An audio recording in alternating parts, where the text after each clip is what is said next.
Mercredi 15 décembre, le Royaume-Uni a annoncé retirer le Nigeria ainsi que d'autres pays africains de sa liste rouge.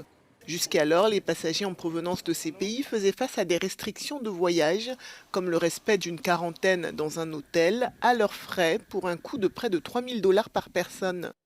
Le Royaume-Uni voulait ralentir la propagation du variant Omicron, mais le gouvernement a reconnu que cette liste rouge avait une efficacité limitée. Une bonne nouvelle pour le Nigeria où les habitants jugeaient cette mesure incompréhensible. Plutôt que d'inscrire le Nigeria sur une liste rouge, on aurait pu s'attendre à ce que le gouvernement britannique, en tant que pays développé, doté de capacités dans ce domaine, mette en place des moyens pour renforcer les capacités de détection du virus.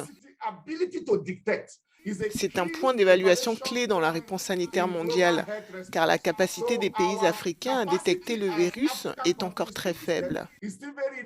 Dans les rues de Lagos, la capitale économique du Nigeria, de nombreux habitants ont trouvé cette mesure discriminatoire. C'est très mal de leur part de traiter les Nigérians ou les Africains de cette façon. Ce n'est pas juste pour les pays africains. Nous sommes censés réfléchir ensemble et penser à des solutions. S'ils nous empêchent d'aller là-bas, je pense qu'il est maintenant grand temps de commencer à sortir des sentiers battus. À ce jour, le Nigeria n'a officiellement enregistré qu'une dizaine de cas du variant Omicron.